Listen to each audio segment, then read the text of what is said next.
Hello. 7 drivers remain with a stage set ahead of them on the route to a championship, and it cuts off here. Welcome to the Great Coliseum, the Bristol Motor Speedway, where we welcome you to live coverage of the iRacing Bundren Lawn Care Series playoffs, round number 2, race 15 from the Bristol Motor Speedway here in Bristol, Tennessee. Happy to have you join us on what will be perhaps the race with the most intensity, as 3 drivers will be cut, leaving 4 to run for the championship. And of course, we're ready to have all the action here on the KBueno Racing Network. Alongside Charlie Baier, my name is Kenneth Bueno, and Charlie, back to conclude our 2-race stint of short tracks, starting with this one here tonight and Bristol Motor Speedway, where the anticipation is high and the point standings continue to get tighter.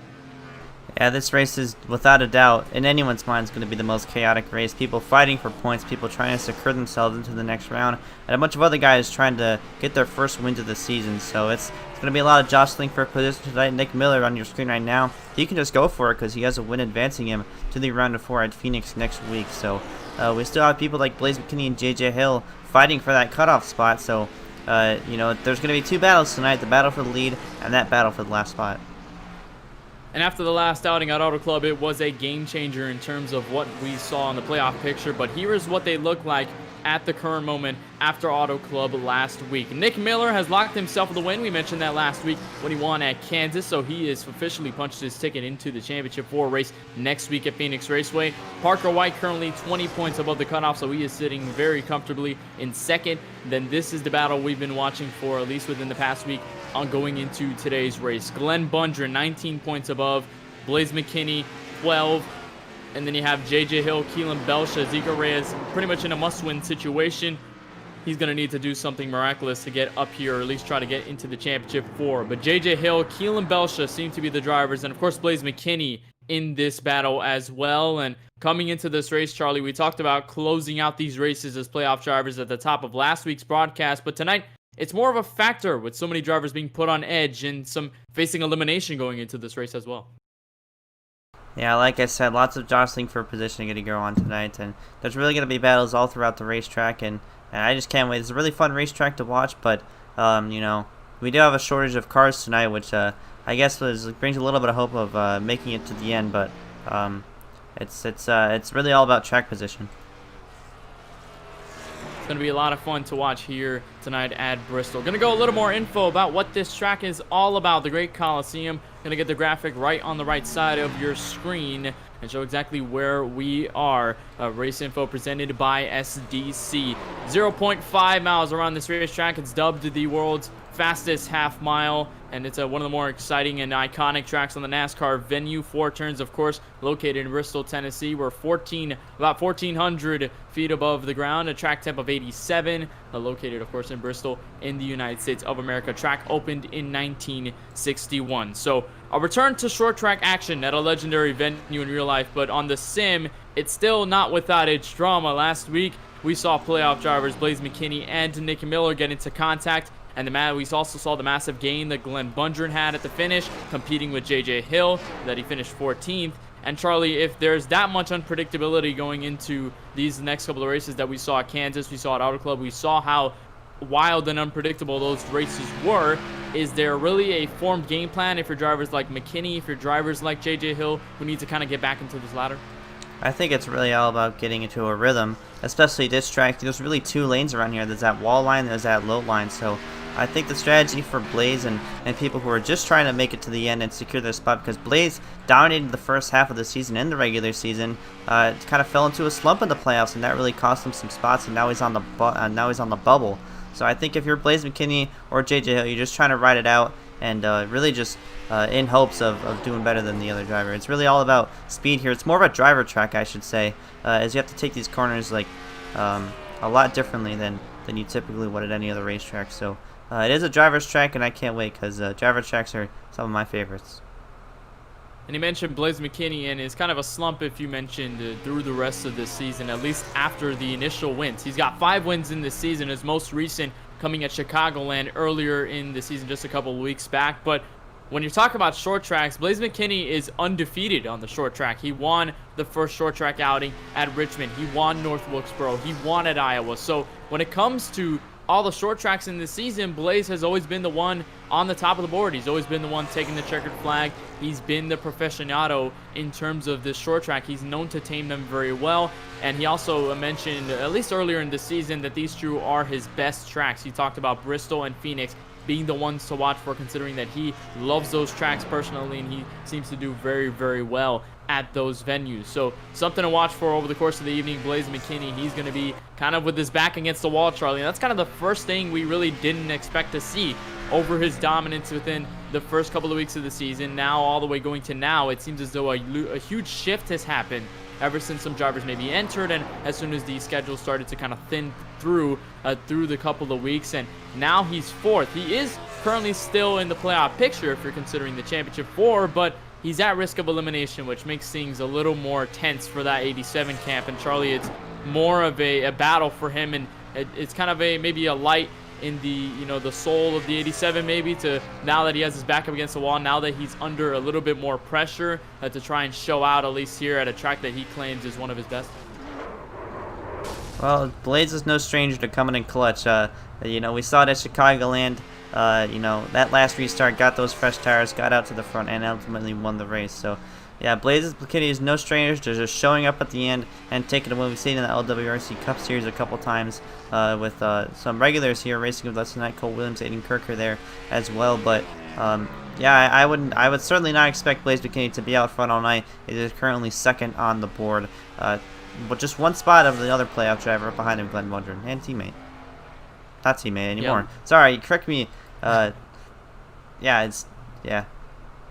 Yeah, lots of changes in the teams, at least in terms of the silly season. Throughout the last couple of weeks, we saw Blaze McKinney move over. He decided that he was going to move over to SPG Esports following the closure of Peak Performance Motorsports. That team fielded a handful of drivers. That team closed down, so now those drivers are outsourcing to other teams, Blaze McKinney being one of them. He is, I believe, one of the two other drivers, and one of three now, considering he's included in that group, to move over to SPG from Peak Performance Motorsports. We saw this earlier in the year, Charlie, with Sartaj Maan and Andy McDowell. Those two drivers were members of PPM, went over to SPG in the middle of the season. Blaze McKinney doing the same. But enough team talk. We're going to see where everybody is starting on the grid for tonight's race here at Bristol Motor Speedway in the Great Coliseum. You see the field now lining up behind the iRacing official pace car down at the front stretch. Going to be one of the most chaotic races. And if you're talking about the drivers on the front row, here are two drivers to be most notable. Aaron Maroney, coming off a win at Auto Club last week, sets a 14.75. That is enough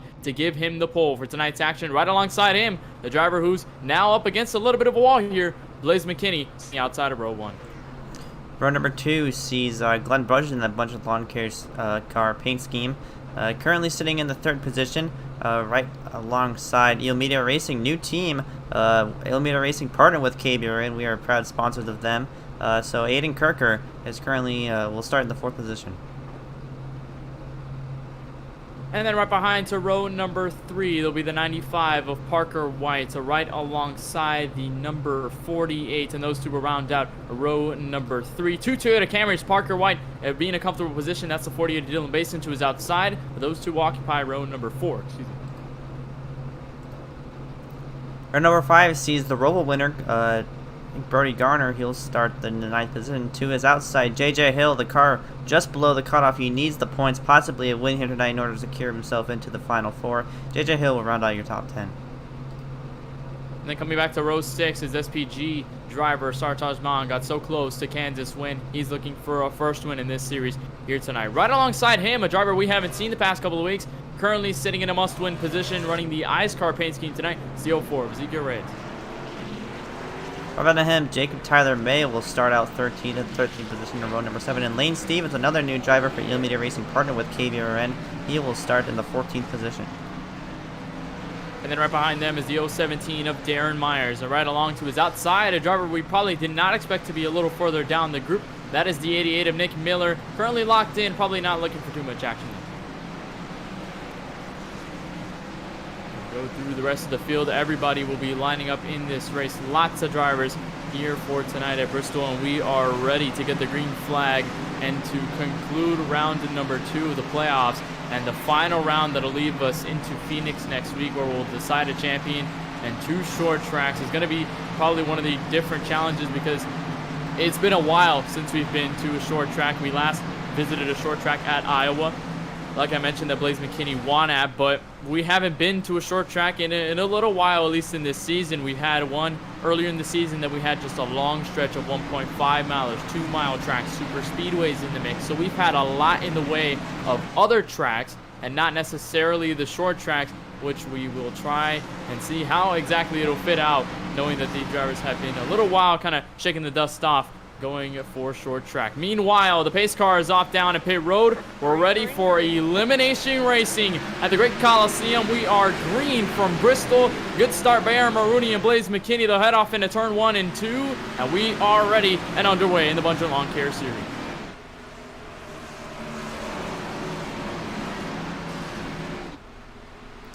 Good thing, as of right now, that'll complete lap number 1.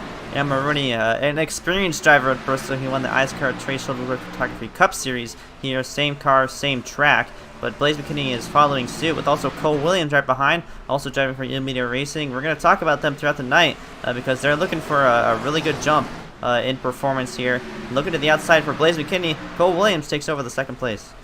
Clean through lap 1. Cole Williams takes over P number 2. That allowed Blaze McKinney to be stuck on the low side. He's going to make way now to the bottom still. He has yet to find his groove up there, where it seems to be the most dominant over the course of this early race at the moment. So take over P3 and possibly P4. Elimination Racing drivers with a little sprinkle in the middle going to take over. And now, Blaze McKinney will now follow into line. But Aaron Maroney, we mentioned him, he is known as the short track king in Ice Car, currently dominating right now. But Cole Williams currently on his tail. Yeah, not too far behind, just 3/10, and has been gaining over the last few laps. Little by little, he has been chipping away at this lead. But if we do get a long green flag run, which I would not be surprised, because these guys, they've been talking a lot about this race and trying to maintain a clean race, because obviously one of the more difficult racetracks. The last Great Coliseum, they call it, as it is a dome shape with grandstands circling the entire racetrack. So just a tough racetrack for these guys, but they're doing well so far. But as the run starts to go on, tires are going to really start to play a factor. Yeah, and especially the nightfall will also come into play. This is another race in which we have a sunset tonight feature. So we'll have the sunset right now early in this race, but as soon as we start to progress, at least for the halfway through this race, we'll see the nightfall. We'll see the lights come on, and we'll see how the track changes in terms of how the cars will handle over the course of the evening. Remember, these are fixed setups, so no one really needs to tweak apart from the tires and, maybe some strategies along that way, but no real need to kind of tweak up the cars, because you can't really do anything. You just have the fixed setup, and I have to work with it the most you can. We're riding on board with your race leader right now, and right behind him, we talked about him past couple of weeks, and of course in the LWRC NASCAR Cup Series, that's Cole Williams in the 42, new member of Elimination Racing, which merged with Going Low Racing, the current former team with him and his fellow teammate Aiden Kirker, along with Lane Stevens and Dominic Mulhern, those drivers. 3 or 4. We got a caution on the racetrack, lap number 11. Seems as though that's Mitch Hobbs in the 09. Might have been some damage, I think, to an SPG car I saw a little further up the road. And seems the damage to both of those race cars enough to trigger the yellow. Not sure whether one went around or what. We're going to have to take a replay. Actually, there it is. We'll take a replay. He was coming into the middle of the corner. He was battling in between J.J. Hill and the 065. This is coming off of turn number 4. Here's contact between the two, but that doesn't seem to be the issue. Gets into the wall actually here. And actually, there might have been a wreck in front. I saw drivers slowing up for that. So it might have been something happening up front, further up front from the 89. Actually, yes, it was the 23 who went sideways. Everybody had to check up, and then the 89 gets into him and then goes around. A little more contact from J.J. Hill. And a caution out on lap number 12 early to set the tone for this race. Yeah, that was, I think that was just a bunch of cars just stacking up, trying to avoid it, but they ended up running into each other. Now that triggered the yellow flag for the first time here tonight. And, yeah, looks like all these cars up front will stay out. Looks like the back, I believe, oh yeah, Cole Williams did go down pit road here. Bit of strategy there, unless I guess he was expecting everyone behind him to, but everyone 13th on back did go down pit road. So they also went down pit road. A lot of drivers getting damage fixed. There's Nick Miller and James Youngerman being two of the drivers to go onto pit road to get some of their service. Maybe just get some fresh tires on the way now that we're in just 13 laps in. It is a very short way around this racetrack. It does not take you very long. You can, in a blink of an eye, you can be all the way back to the start-finish line where you just crossed it, and you'll be completing a lap there. So quick around this racetrack, Charlie, and one of the more dynamic tracks. You're looking at lots of drivers could be running the bottom. We just saw in this early run that drivers were kind of ripping the top, and that also produced in some drivers hitting the wall, getting into contact, and drivers especially getting off the corners to the banking. And it really is a testament of how, like you just said, driver skill early in the broadcast. You mentioned how much that really takes into effect at a track like this, where you have to kind of control your throttle, you have to control steering inputs, you have to kind of manage where you're putting your car, or whether you're putting it in the right place, because you can either put it into the wall or you can easily get loose off the corner and set yourself up into some trouble early. Yeah, for sure. And it's kind of a shifting of gears with this, low downforce package that they've introduced just for short tracks here. The high downforce package around here, you could throw it into the corner, you can make it stick with those high spoilers, but this one, you really have to manage your throttle and really manage your rotation, I guess, as well, in order to, either run the wall or anywhere else around here. So first caution of the evening, lap number 11. You see some of the drivers that have already made up in the first couple of rows, and Aiden Murray, one of the drivers who is now back into the Bundren Lawn Care Series in this race. He is currently now setting P2, but here is a replay of, I think, damage to leader Aaron Mulrooney. This was the 23. I think probably coming around to get a lap back, and then Mulrooney was just really had nowhere to go there. I guess maybe didn't expect him to go by on the outside. So damage to the spoiler, that too. Not sure whether that'll affect performance on that race car. We'll just have to see. But now that we're on the yellow for the first time, we got the 1 to green. If you want to join the conversation with us up in the booth, you can do so by using hashtag AskKBRN. You can put hashtag AskKBRN followed by your question, and we'll sure be answer it just as soon as you send it. And just as soon as we got that caution, we are just about to get the green flag and get our first restart on lap number 17 of the 200 scheduled to run tonight. Mulrooney, Murray on the front row, Garner, McKinney. Green flag is out on the first restart of the night. Garner gets a great run to the outside. Murray will try to fight back on the inside. Sartaj and Blaze fighting for what looks to be fourth. Brody Garner trying to introducing himself into the top 3 here. He's on the high side. He's going to try to get around that one car of Aiden Murray there. Successful so far, but I think that momentum off the top is just too dominant for him. Sartaj Man also right behind him. William Schmidt in the 041 car still there as well. And Blaze McKinney just struggling to get up to the high line.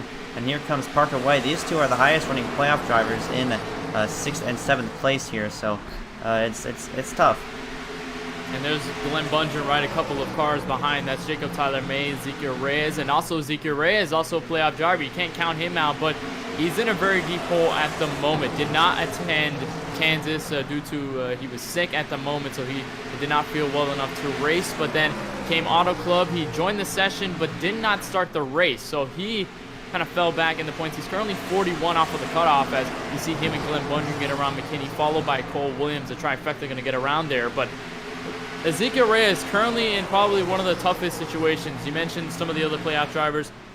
Parker White, he's currently 20 points above the cutoff. He is in a good spot. You mentioned Glenn Bundren, currently sitting 3rd. He's one of those drivers who needs to watch out for the points, at least losing points, but he is in a position where he can manage himself for the most part and considerably stay himself where he is in the point standings and advance to the next round. But somebody like Ezekiel, he needs something big, and when we talk about big, we mean a race win. He needs something large. As we got a caution on lap number 23, we'll see if that ends up being a large one. We'll look back and see who might have been involved in that one. Second caution of the evening. Doesn't seem to be an exact cause yet, but Mulrooney, I think, might have disconnected from the session. Yeah, not sure whether that was just a connection issue or what. And I think actually Mitch Hobbs is the cause of the incident once again. So Mitch Hobbs, the second caution caused by that 89 machine, and we'll see he was riding right behind the 23. There's Shane DiMantova right in front of them. That's Andy McDowell. This was contact, I think, just trying to slow down for Darren Myers. We'll just have to try to take a replay. I know it's a very short track, so things happen very, very quickly. There's Darren Myers getting tagged by Shane DiMantova. You saw Mitch Hobbs trying to check up for the 23, and then he goes around sooner enough here. I'm not sure where. It might have been in the next corner or so. Actually, no, gets loose off the back straightaway and then up into the outside wall. He tagged JJ Hill. So 3 of the same drivers involved in the second caution of the evening.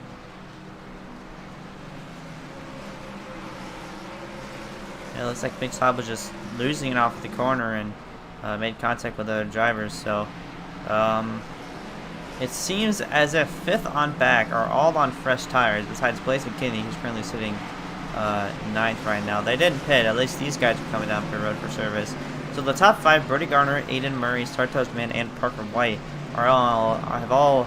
hasn't changed tires yet, and then everyone behind them is at least 13 or 14 laps on fresh tires. So they're going to be at an advantage as they're coming up through the field here.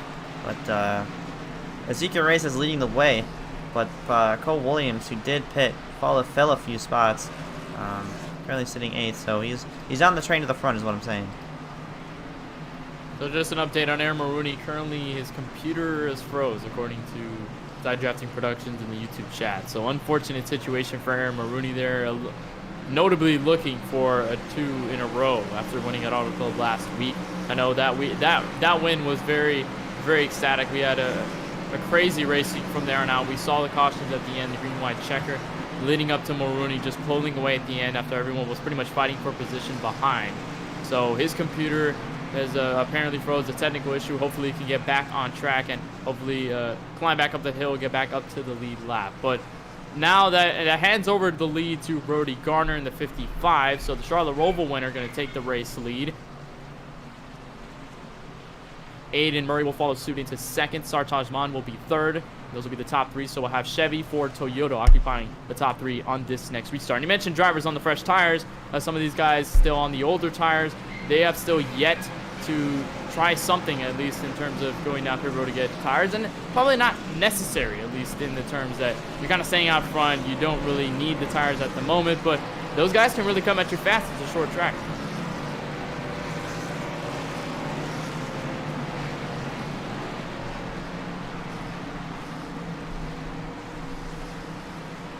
So we're ready to get the restart here on lap number 29 of 200.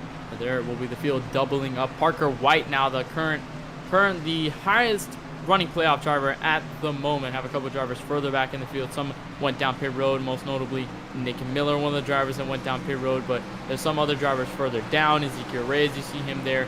Glenn Bundren, Blaze McKinney are further rows down. Garner and Murray will lead the field. The green and a large start by Brody Garner, easily controlling the outside. Going to take the green flag on lap 29. They're going to battle for 2nd, though, between Parker White and Ezekiel Reyes. Very tough off that corner, and the 95 is loose, but he manages to keep it straight, and he's going to fall to 3rd. No lost positions on that end, but they'll stay single file as now Murray has to catch Garner in the meantime. Yeah, that could have been really bad there. Parker White got really loose down the straightaway and was able to gather it up before that corner entry there. We've got another yellow flag out. Continuing the stretch of early yellows to set a short track race. This time it is Shane D. Mantova and a huge wreck actually with locked playoff driver Nick Miller. Those drivers were running for, I believe, further back on 15th. There's JJ Hill, the 48 of Dylan Basin gets loose off the corner, but that doesn't seem to be the cause. Here is running on the outside. This might be just off the corner and just very tight with Dylan Basin. Sends the 48 into the inside wall. Then the 20 goes back up. The 88 gets involved as well. Hard damage is going to go straight to pit road to get that fixed up.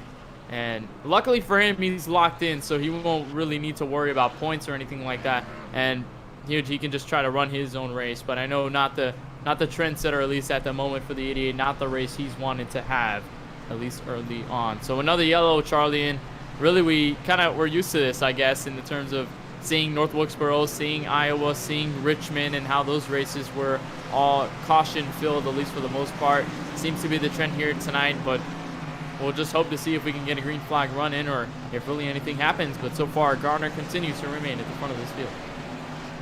Yeah, we'll see how it all plays out, but it's really a shame that Aaron had those technology issues there and kind of put him out of the race. But there he is.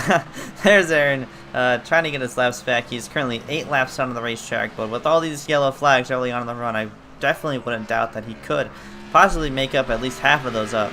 So we're just gonna have to see how this all plays out for him, and just trying to avoid the wrecks. And hopefully it's kind of a smaller chance, but hopefully it makes up all those 8 laps. Yeah, remember, if we continue to have these yellows, Mulrooney will be able to get back onto the lead lap. He's only 8 laps, so it's not as many, but if we continue to have yellows from here on out, he can gain spots either from pitting or what have you, or some of the other yellows where he could become the lucky dog. So Mulrooney will try to do so and try to get back up into the front of this field where he started this race. Garner at the top with Aiden Murray right behind him.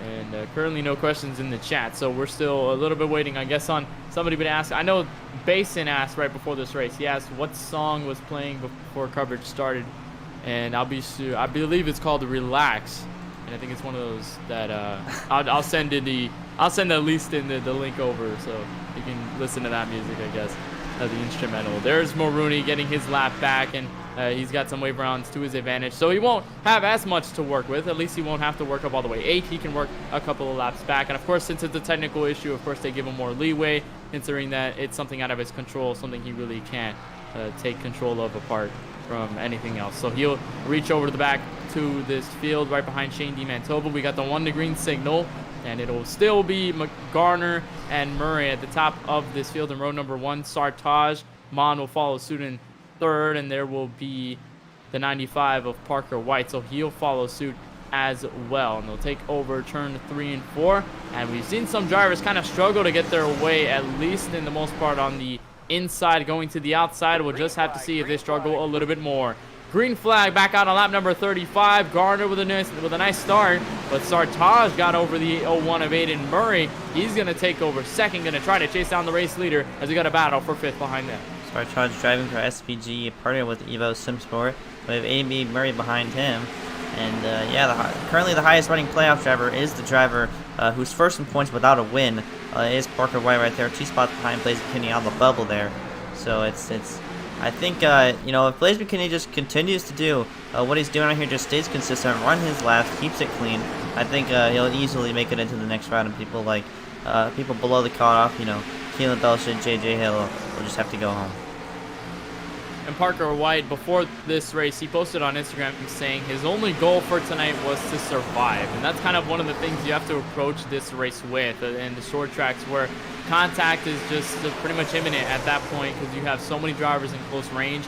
You have a lot of drivers, fighting for position, very tight corners, and, especially drivers getting loose, drivers hitting the wall. Any little margin of error can send one driver into another, and then more contact can be made, and tensions could also flare up, like we've seen at a couple of the tracks this season. So the 95 certainly surviving at the moment, as Murray right behind him got way loose. He's going to scoop down to the apron. He's going to fall suit to a lot of the drivers on the outside. He's going to find an opening here between William Schmidt and JJ Hill, but scary moment for that 01, as we have a huge train right behind your race leader, Brody Garner. Seems to be he's the only one kind of gaining positions, as now they're starting to fight with Jacob Tyler May to the inside. Parker White to the top 3 here. Here comes Jacob Tyler May trying to make some ground on the inside. Has the spot up on the 95 is right now. Almost contact there. Gets to the bottom, kind of what the 01 did there just a couple of laps ago, but trying to use that outside of momentum, squeezing up against the wall. Here comes Blaze McKinney just trying to take that spot. These guys are bumper to bumper. And it's not really easy to get a spot on the bottom, as May gets very loose to the bottom. It's very tough to hold that lane, especially when you're there trying to work back up the racetrack to get as much throttle as you can, but then you see someone right to your outside, so you're just a little bit tighter. At least you have to make a tighter exit off the corner, and you have to make account for them, or else you'll make contact and possibly put them up into the outside retaining wall. But now McKinney will follow Jacob Tyler May, and now that will allow the opening for Cole Williams and Ezekiel Reyes and Glenn Bundren to follow on the outside lane. And speaking of which, there goes the 4 around on the racetrack. Caution waves for the 4th time this evening, as now he goes around to the inside wall. I saw Mitch Hobbs also spinning as well. Contact between him and the 87. We'll take a replay and another yellow just short of lap number 50. Here was what they were working off of the corner with. The 4 just loose, and the 87 was just following right behind it looked like he was going to make a move at some point, but then I think right here he gets loose and just contact with the 87, nowhere for him to go. And then the 4 comes around. He's the trigger of the yellow, and then Mitch Hobbs just kind of Tokyo drifts it into the corner there. And I'm not sure that was just something after, but nonetheless, Jacob Tyler May will be the cause of this yellow and will re-rack the field as everybody, at least the leaders behind Brody Garner, will come down pit road. So this is going to decide your race leader, or at least when I wrap back around. Actually, I take that back. 8th on back, all pitted here. Make that 8th on back. So it's these guys obviously split pit strategies throughout the field here. It seems like one half is kind of pitting a bit later. The second half right here is pitting a bit earlier. So we're going to see how these split strategies play out throughout the rest of the race. But I wouldn't doubt that it's going to be a game changer. Certainly going to be interesting to see how those strategies work out. We've already had a couple of drivers go down pit road and then some not. We just saw Parker White and the camp right behind him stay out. So Ezekiel Reyes, Blaze McKinney, a couple of the drivers a little further back behind them. Those drivers will stay out, and that'll allow for Garner, Cole Williams, Sartaj Maan will pit for tires, and Andy McDowell will follow into 4th. Those drivers now into this group as well. But we've been talking about Parker White for the past couple of weeks, and, you know, he's been so close to race wins. He captured a top 5, and we talked to him after the race last week, as there's Aaron Maroney now getting his laps back, so he will be continuing to climb up the ladder. Now he's only 2 laps down, so it went from 8 all the way to 2, so he's already gained a lot. He could be easily back in this fight, especially if more yellows start to trigger. Then he'll be able to get back and possibly going all the way to 1. Maybe he just got the wave around all the way through, so we'll just have to develop and see what that goes down. And speaking of which, actually your race leader goes down pit road, so Parker White will attempt to get some fresh tires and fuel along the way. And that leaves Ezekiel Reyes, the guy who needs the win in order to punch his ticket to run for a championship over in Phoenix, Arizona. Ezekiel Reyes and then iScar car repping his league. They run in the winter series. I mean, they run in the winter time, I should say. So, yeah, he's out front right now, and everyone in the field pit except for that 87 car, Blaze McKinney. He has 50 laps on his tires, 50 laps since the green flag dropped for the first time, and also Andy McDowell right behind him, 38 laps on his tires. So, everyone fourth on back is on fresh tires. So they just pit during this yellow flag. So, that's scary if you're up front right now. And what certainly is scary is we're looking a little bit further back behind Brody Garner. Glenn Bundren and JJ Hill currently sitting right along with each other. So they will be side by side on this restart. And JJ Hill currently sitting, I believe, just 12. Oh, no, actually, he is on the cutoff. So he needs just a couple of more points to get up to Glenn Bundren and Blaze McKinney in order to lock himself into the championship 4. He's been up there in the top 5 just a couple of times, but he's never been able to close out. But on lap number 51, we'll see if he continues that trend or follows out. We'll see. And the green flag is now lap number 52. Ezekiel Reyes will easily lead this field on what has been a trend of just the leader easily shooting out to the front. Blaze McKinney on the old tires will follow to 2nd. Andy McDowell will go to 3rd. Brody Garner and the 49 now, some of the guys on the fresher tires going to start to probably charge up. But the 87 not letting go of your race leader at the moment. Yeah, all these guys, fourth on back is going to be a train coming to the front. There's their first victim of the fresh tires, Andy McDowell. Currently holding up to 55. He's going to jump to the inside, try to get that spot, and work on catching up to the race leaders here. We'll see if he can do it. And the bottom line really only works while you're on those fresh tires compared to old tires. So I would definitely expect the 55 to get clear of him pretty soon and start to advance his position toward the front. But, you know, while they're hanging on the low side, here comes Glenn Bundren on the high side. Hits the wall there, lose a bit of ground. Here comes William Schmidt down on the inside. And surprisingly, Garner has not been able to get by that 23. Actually, now he does, but he has been struggling, at least within the past couple of laps, to get by on the outside since they get that run. But they are tight for the first couple of spots. Now Brody Garner will shoot to the race lead. Lots of shuffling through the top 5. A little bit further on back, you saw Glenn Bundren lose a couple of spots. Now under fire from Andy McDowell. Mitch Hobbs almost contact with Cole Williams, who just went down pit road. But we've got a battle for the lead, actually for second place, 3 wide as McKinney goes to the outside. Sartaj, man, just trying to get advanced position, trying to follow the train of fresh tires. Sartaj into the wall, around. Blaze McKinney involved as well. Huge crash in turn number 1. That'll ignite another caution. And again, the 87, who was involved in a crash 2 weeks in a row, will go into 3. Hard damage for that 87 Chevrolet Camaro.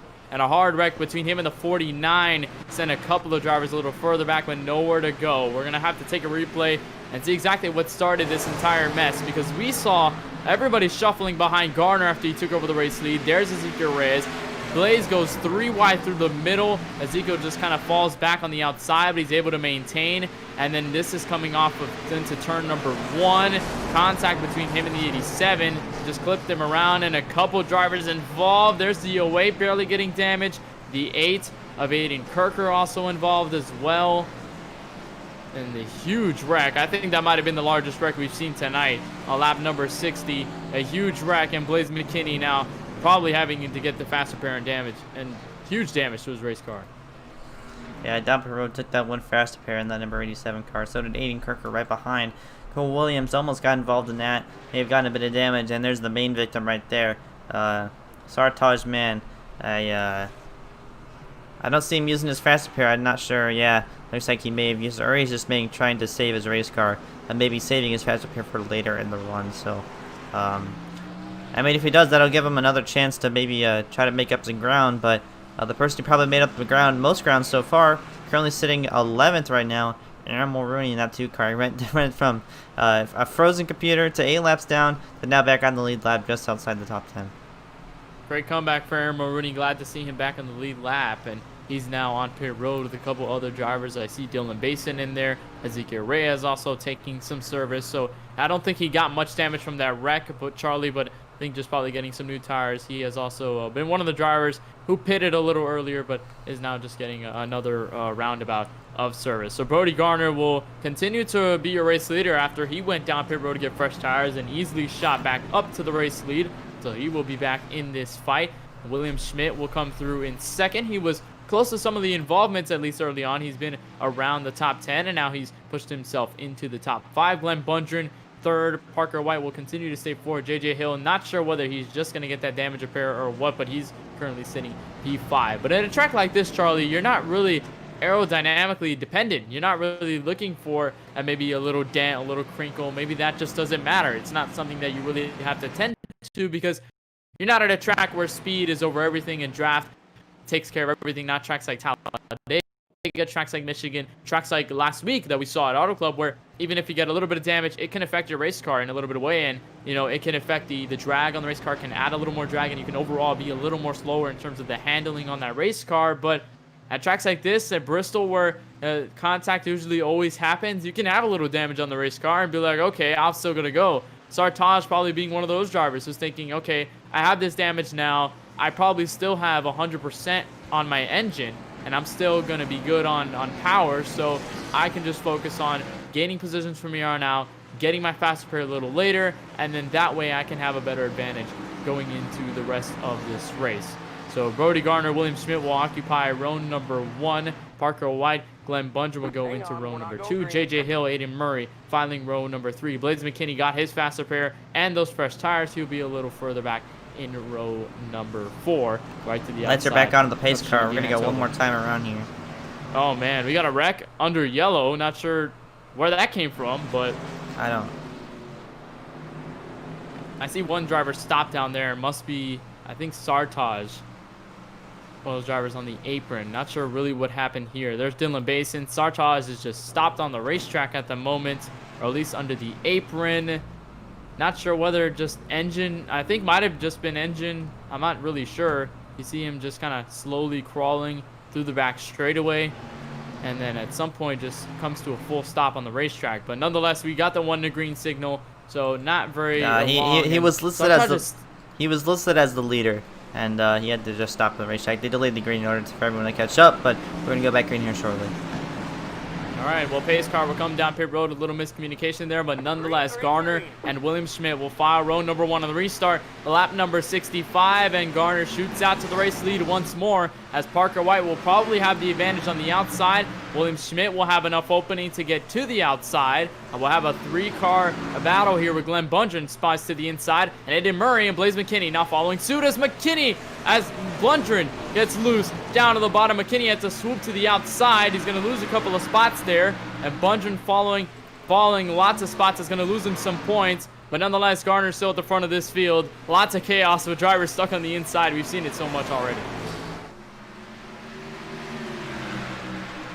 Yeah, we only have 17 cars on the racetrack right now, so you know, it'll take either Blaze or Glenn finishing last and JJ finishing up you know, in the top 7 in order for him to really punch his ticket, and then so it's going to be really tough still for JJ to make up ground in his playoff battle here. So we're just gonna have to see how it all plays out for him. It's not looking good as more cars get taken out. Parker White harder than the inside wall.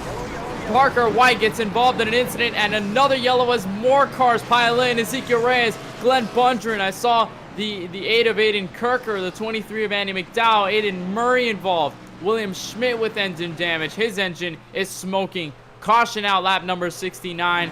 Blaze McKinney will come to second. And we'll take a replay. This all started when the 041 went into the outside wall, and the 95 kind of had to swoop down under. This was coming off of turn number 4. This is to the back straightaway. This is the 041, the 95. There's the contact, and then down to the 95 into the inside wall up to Aiden Murray. JJ Hill kind of got a piece of that as well. Another huge wreck involving lots of drivers. And late in this, a little bit early in this race, still halfway yet to cover. And another large wreck. Boy, we've seen a lot of drivers just kind of going into each other, and lots of drivers getting involved in incidents, and another playoff driver being the victim. This time, actually 3. Parker White, JJ Hill, Glenn Bundren, all involved. And that leaves JJ Hill with a modified looking race car. I believe he already took his fast repair already. Out into the race lead there. Glenn Bundren right behind him, and wow. Blaze McKinney, I believe, got a tad bit of front end damage. And his resting RPM is below the average resting RPM for an operating 100% engine there. So he's down on power now, just by a little bit. It won't make that much of a difference on a short track, but it's still you know, will affect the car quite a bit. So it's Blaze McKinney is currently down on power. So he's got his damage fixed. We'll see how that develops in engine issues. That's even worse than just bent bumpers, because if you have bumpers, you can easily replace them or get them fixed, at least kind of bent out, and kind of get that hammer out, just hit the race car. But you know, with engine damage, you can't really fix it, and it's just going to have to stay that way until the end of the race. And you mentioned it's probably not going to take too much into effect, as it's a short track. You're not really dependent on long straightaway speed. You just kind of full throttle through the back straightaway. So maybe you lose a little bit there, but we'll just see whether he is going to lose anything. You see him going back down pit road. You see another taker in there as well. Caution will continue to wave as the 2 drivers we're kind of looking at. Actually, all the drivers we've been looking at have been involved in a wreck at least once. And now Sartaj is in here, and look who's back in the mix. Aaron Maroney came back 8 laps down, so he's slowly creeped his way. And I think through the cautions, he's been able to get by, because he's been a little further down the road. So he's been able to get by all the wrecks, at least with a lot of headway. And now he's back into the top 5. So we'll see if the current pole sitter will try to get back up to the race lead, contend with your current race leader, or at least with Brody Garner, as you see him a little further back there, as they have been probably the most dominant cars all night long. We've already got a couple drivers looking like modifieds out here, Charlie. Just drivers, lots of damage. Drivers with bumpers sent off the race cars. Look at Sartaj currently sitting 3rd with that race car. And just a testament to how quick things can happen here at Bristol, where huge wrecks can happen, you get by, and you can still have all that damage and stay up front.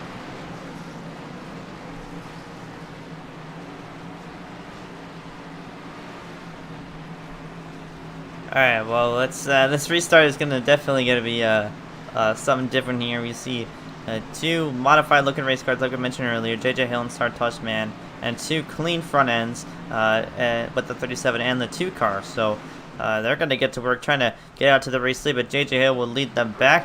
First lap's led in the wild for that number 08 NASA Energy drink. You'll be the racing car. Hill will lead them back to the green flag. Laps led will only help that 08 going further into the points battle, but that might not last long at all, and it doesn't. Aaron Maroney will come through to first place. He will now take over the race lead. Brody Garner will shoot up to third. Glenn Bundren now just going to have to wait to see if the 55 makes a move. There's Ezekiel Reyes slow on the apron, but no yellow as nothing left as now a caution comes out, lap 76. This time it's the 80 of James Youngman. I think he might be the victim party in terms of what this caution was, and it is. We'll take a replay. Here was a fighting right behind Mitch Hobbs, Cole Williams. This is a little bit further in the top 10, right in front of Shane DiMantova. This is working the outside line, coming off the corner. And you see, I think he might have gone loose there, went back up to the outside and just hit the wall, and then Shane had nowhere to go, tagged him along the way. He goes around, lots of drivers spreading out to get around that 80, but he gets back going, but easily and quickly that triggers a yellow. Now lap 77. We're not even halfway. We still got a lot of yellows under our belt. Yeah, I knew it was going to be a long one here tonight. That's just Bristol, I guess.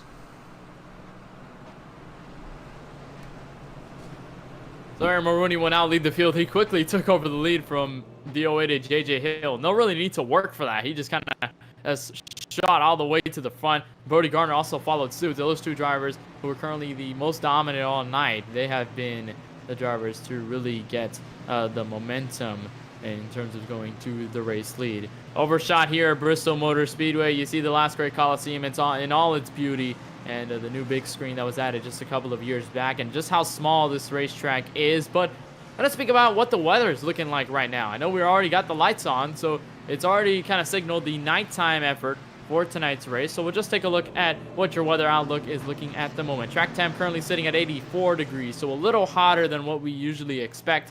Currently winds to the southwest at about 5 miles per hour. Humidity sitting at 1%, so no rain, of course. And no fog percentage, and a partly cloudy evening to look over here at Bristol Motor Speedway. And I think this track is just a little bit small enough in the way that you can kind of build up a roof and just kind of build it like a Marlins Stadium and just have a little retractable roof, I guess, of how small this track is compared to a lot of the other venues on the NASCAR schedule. And Bristol, being one of the more iconic venues in NASCAR history, has played host to lots of infamous races with lots of infamous drivers and lots of drivers taking the win, and this track really shows no remorse in terms of making errors and being the victim of contact and tension. So that's always been what Bristol has been about, and currently still sitting the way it is at the moment with lots of cautions and still a lot left to go. We still haven't gotten the one to green signal.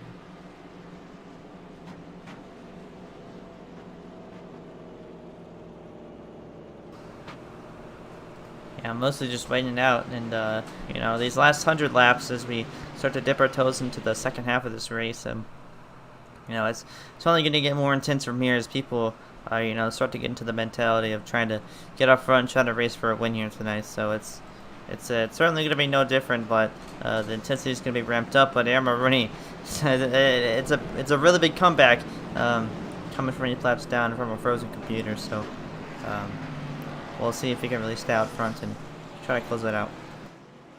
Got a question from my Kurt67. He asked, how many faster pairs for this race? We currently have one available to all the drivers. So as soon as it's faster pair, they are done. For faster pairs, they would just have to rely on the optionals or the required repairs on the iRacing service in order to fix their race cars up. So you have one opportunity at a faster pair, and we've already seen a couple drivers use that tonight.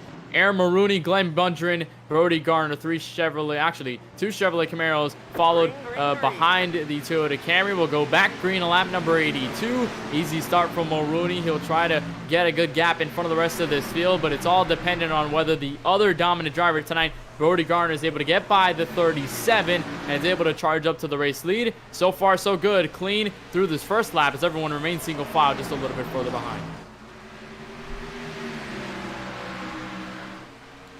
Bundren has the oldest tires in the field right now, but currently holding a second place position here. Brody Garner right behind, about to try to take that spot away. And we see Glenn kind of tap the wall there, and here comes Cole Williams as well. We saw him have speed early in the run here tonight at Bristol Motor Speedway, and trying to make up a bit of ground here.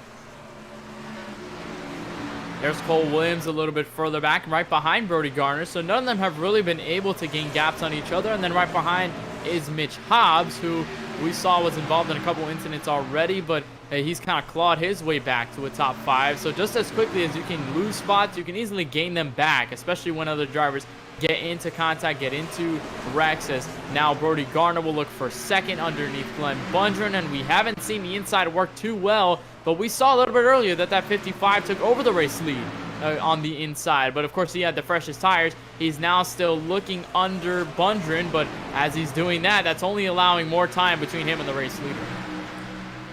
Brody Garner dives into the corner and gets that highline spot over Glenn Bundren, so he will take over the second place here, and he's going to start to work on cutting down that time to that 2-car of Maroney, last week's winner at Auto Club, and had a shot to win a lot of other races this season, especially in the playoffs when he was starting to race with us a bit more. So got currently 0.7 of a second. I'm going to be monitoring that over this run to see if he's really cutting down. So long run still underway now. What looks to be more drivers separated amongst each other, and as you see, Cole Williams now gets by for third over Glenn Bundren in the 37. Again, we mentioned Cole Williams at the top of the broadcast, one of the drivers who newly formed on the EO Media Racing team. He moved from Going Low Racing as they merged with EO Media Racing. So those drivers all on the same team. He is currently the highest running EMR driver at the moment. So I think a great showing for them and the 42 team, and of course the rest of EMR, which are now in their early stages. They just formed as a team. So early already some success for that race team. It seems to be coming more success in the future with a lot of drivers on hand, especially after they revamped their team a couple of weeks back. So great running for Cole Williams at the moment. Still a lot of separation between Brody Garner and the race leader, Maroney. I don't think the gap has really closed, but the gap that's closing is really second to third, as we got a car around right in the middle of the track. That's JJ Hill, and I'm surprised it did not trigger the yellow earlier, but nonetheless it does now at lap number 93. This time the playoff driver who needs points the most to get into this championship 4 went around on the front straightaway. This was contact with James Youngman, and you see right there, sends him into the outside wall. I think contact between the two, and then he goes around. James Youngman was able to fire it back up, but DOA just stuck on the racetrack. He had the engine blown actually, so he wasn't really able to get the accelerator back on and refire that race car. So he's going to be down pit road with heavy front end damage. I think he towed the race car, so he's going to have a couple minutes waiting on there. You see the smoke coming out from the hood of that 08 Toyota Camry. He's going to have a lot to fix. But meanwhile, we've got a lot of busyness on pit road. Lots of drivers getting their service in. You see Aaron Maroney and pretty much the rest of this field now going down pit road. Cole Williams, Brody Garner, they're all going to get service now. Everybody's busy on pit road.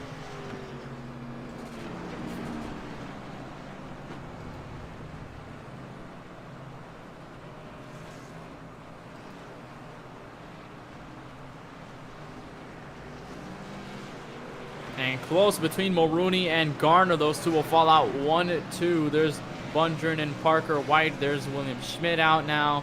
So now there's a couple of drivers a little further back in this field. Cole Williams, not sure whether, actually he did come out of pit road. That's Aiden Kirker, his teammate, a little bit further back on pit road at the moment. There's Darren Myers, the 065 and the 04 not going down pit road.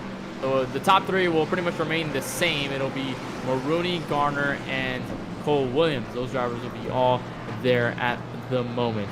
Got a question by LVB in the YouTube chat. She asked, with so many cautions, the drivers are having to pass so much time under yellow. When you have nothing to do, how do you really kill time, Charlie? Right now I've been chatting with my team, EO Media Racing, owned by yours truly, co-owned by Eli Comerford, partnered with the KBueno Racing Network. So we're all kind of involved in some way. But I've been chatting with them. I've been chatting with Eli. Kind of talk about our strategy here. Highest current running driver right now is Cole Williams in that 42 car. So, yeah, I've been chatting with them. I've been scrolling Twitter and doing some other things on my mind. Yeah, I think when you have to kill time, there's always time to bring up new points. Of course, when you talk about just the season in general, or you're talking about the platform that we're racing on, iRacing. I know iRacing has brought a lot of new stuff into the fray. They've really provided a lot more content, and between here and next week, we'll have the new season build from iRacing. So they will be on the new season, I believe season number 4. Correct me if I'm wrong there, but they are working on that at the moment. Currently releasing a lot of new content. They've put out a lot of videos over the past couple of weeks, and a little more media regarding what they're going to add in Season 4.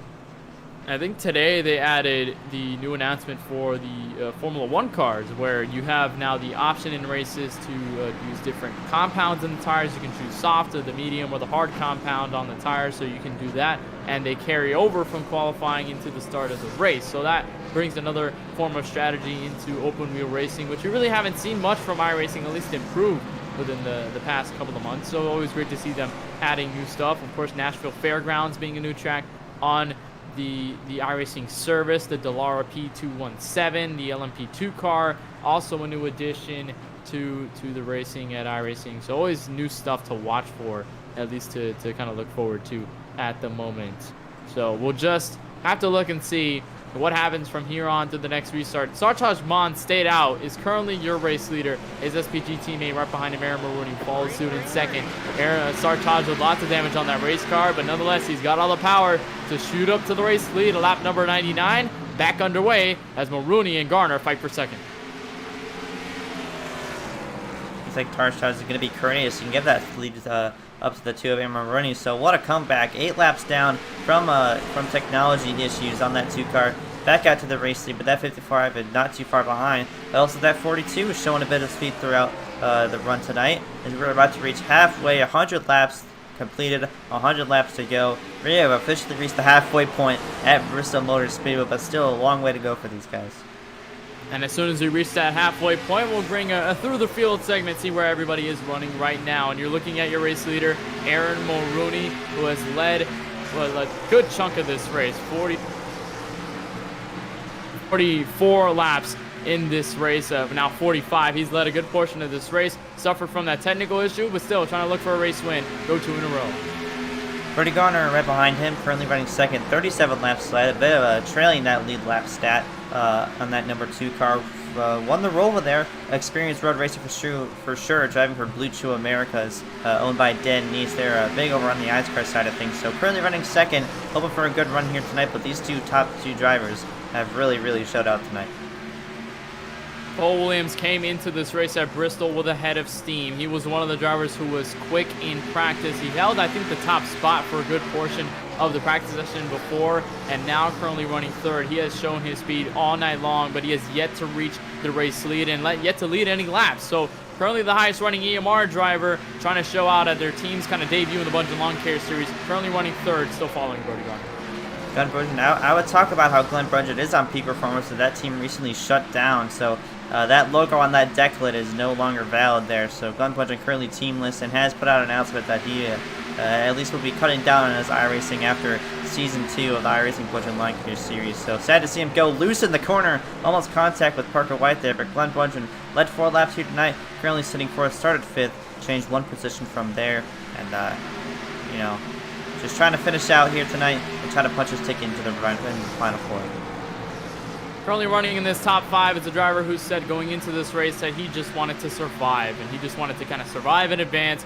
Currently 20 points above this cutoff. He is looking comfortable in terms of locking his spot into the championship for next week at Phoenix. But Parker White has always been there. He's always been in top 5. He's ran top 10. He's always made strategies to go up to the front, but he has yet to capture still a race win. He's kind of in a Ryan Newman situation. Just consistency through this entire season has put him into the playoffs and has let him survive, at least for the most part. He continues to grow his gap over the rest of the guys in terms of being safe into the next round. So Parker White trying to work on Glenn Bundren at the moment, but currently sitting at a place he probably wants to be. Moving back to our first ICE car regular, Mitch Hobbs at number 87 Gold Bowling Ford Mustang here, I believe. I'm not sure what team he's on as of right now, but started 22nd, currently sitting 6th right now, changed 60 positions to get to the point where he's at. Right behind Glenn Bundren, that number 37 car, looking to get that spot under him, and that'll move him into the top 5. So Mitch Hobbs raced with us a couple times this season, and kind of in the latter half, but really hasn't pulled out a good finish here. I believe he is lacking those top 5s as of right now. Had a shot at Talladega, but did not fall into his hand there. So Mitch Hobbs currently running last car in the top 5. Talladega and Auto Club have been kind of ones that got away for William Schmidt in the 041. He had great positioning at Talladega before the large wreck near the end of the race, and then at Auto Club was also running in the top 5 and just was very short when drivers were going 3 wide at the last restart. But nonetheless, William Schmidt, I believe, just lost a spot there to Aiden Murray, trying to get that thing back. But William Schmidt has been, ever since his entrance into the Bundren Lawn Care Series, been one of those consistent drivers, and currently now stuck to the inside. He's going to fall a couple of spots, but just trying to survive for the most part. He has been at least not part of most of the wrecks tonight. Driver that just passed up Aiden B. Murray in that 01 car. Started third, good qualifying position for him, and is really showing out his speed tonight here in the iRacing Bundren Lawn Care Series. I believe he's raced with us 1 or 2 times, but unfortunately Rex got the best of him. But he's really shown out his speed tonight and is currently climbing his way up. I believe he was just outside the top 10 when the green flag dropped on this run. He has currently gained 4 spots there. Lost 3 spots from the start of this run, but you'll certainly be there at the end. Lots of speed in that 01 car. Aiden B. Murray currently running 6th. And then to see further back, the driver who's in a must-win situation right now, Ezekiel Reyes, currently 41 points out of the playoff picture, at least in the Championship 4, looking like he needs a win to get into the series. Way too many points behind to get, lead laps, go for anything else and try to just get points. He needs a victory right now. So he is on his last whim and last-ditch effort to get a win here tonight, as you see him battling Blaze McKinney and Glenn Bundren, currently playoff drivers. So Ezekiel Reyes, one of those drivers who's fallen in a hole, but he can try to pick it up through here to the rest of this race. The number and the driver who dominated the first half of this season. Blaze McKinney, 5 wins on his resume so far in the iRacing Bundren Lawn Care Series Season 2. Started 2nd, currently 8th, did not get out front, led to lead laps here. Changed 6th position to get where he's at, but Blaze McKinney just looking to just finish out this race and punch his ticket into the Final 4 and race at one of his favorite tracks. That is Phoenix Raceway. So Blaze McKinney kind of fell into a slump as we dipped our toes into the playoffs here, but just currently sitting pretty right now in the 8th position here, trying to get past the car who needs the win. Ezekiel Reyes in 04, slide job to get that 7th position. Blaze McKinney, just probably one of the favorites for the championship, currently sitting 7th. If you're looking for the second EMR driver currently in this field behind Cole Williams, it is the 8 of Aiden Kirker. Also another driver from Going Low Racing. Has had a good amount of experience here at Bristol, racing the LWC NASCAR Cup Series at this very venue. So he knows a thing or two about getting around this the half-mile oval. So he's been currently running 11th at the moment. He's kind of been quiet through this race. Has gotten into a couple of incidents. I know he's got some damage from some of the wrecks, including some of the larger ones, and now just there from the outside wall. But Aiden Kirker and Eel Meteor Racing, new team, and currently running at a good spot in 11th, trying to gain more, possibly through a green flag run, or maybe a caution if we get one. And to complete your through the field with these lead lap cars here, Darren Myers currently sitting 12th right now, gained 3 spots, started 15th, and really just riding around right here. I haven't really seen him break into the top 5 with the top 3 all race. Currently about to get lapped by that 2 of Aaron Maroney. Just a lot of speed on that race car. So that'll complete your through halfway point through the field on the KBueno Racing Network. We're going to get back to the racing here as Cole Williams is trying to take the 2nd spot away from Brody Garner. And this in turn has allowed Aaron Mulrooney to continue to gap over the rest of these guys. It was just a couple of car lengths between them on the start of the restart, and at least the first couple of laps through it, but ever since, Brody Garner and Cole Williams have lost all that time. So Mulrooney just kind of smooth sailing all the way in the front of the field at the moment. Wasn't the same case at Auto Club, where you kind of have to scratch and crawl your way through every position where the draft is so important. Cars are always close to each other. You have large packs through these races, so not as much in the short track side of things. And currently we're seeing the 55 and the 42 do battle for P number 2 as the number 2 car continues to lead the rest of this field. We're going to get a couple of Ask KBRN questions down the YouTube chat. One by my sister, Charlie Baier. She asked, who inspires you the most in the world? First of all, Charlie, of course, I'll start with you. I got to think about this one. You can go ahead and go first. All right, well, I think if we're looking at people who inspire me the most, of course, I got to look at my parents, my family, my mom and dad. Those they have been, super hardworking, and they've been kind of the reason why I've been in the position I'm at currently in my life. So I think in most inspiration, I'd go with them. But of course, if you're talking about maybe other people in the field, I'd definitely go with Alan Bestwick, easily of the play-by-play commentators to ever grace the world of motorsports. And I think he's currently running the U.S. Open at the moment. I saw him kind of, I think, an update from him where he was kind of taking some notes for the U.S. Open. So he is, currently working on that. Always great to see him continue his commentary adventures, at least, and he's been one of the biggest inspirations for me, at least, but as a commentator and, as a broadcaster in general. So Alan Besso, definitely number one in my book. While you're talking about that, Cole Williams took over the second spot, so a really good run for that number 42. Brody Garner does losing speed, but to answer that question on my side of things, obviously my parents, my family, obviously being the biggest people of my life growing up, 16 years in this household, and they've been pushing me to be the best that I can. But in the NASCAR field, I'm gonna have to go with a driver here. I'm gonna have to go with Brad Keselowski. That man is one of the kindest people you'll ever meet in the garage, and I would do anything to just raise him. And we got a caution on the racetrack. I'll just finish my thought here. But Brad Keselowski, obviously a very patriotic driver. Loves his troops, loves the troops, loves talking to firefighters, all those kinds of people. So he's really one of the people that pushes me to be really kind to everyone that I meet and really respectful. Always great. Brad Keselowski, a great figure in NASCAR, and one of the better drivers off the track. As much as he is on the track, currently great talent, and he signed an extension with Team Penske, so that's always great news. He's been successful in this season, at least in 2020, so that's always great to see him kind of continue his routes. I know there was a lot of rumors surrounding where Keselowski will be next season, what team will he go to. Well, he doesn't need to worry about that, but here's the cause of the yellow as we were kind of scrolling through all the replays. This was damage between Parker White and the 017 of Darren Myers. I think just got tagged together. The 017, contact between them two. This might have been coming off the corner. Yeah, actually the 017 gets into the outside wall.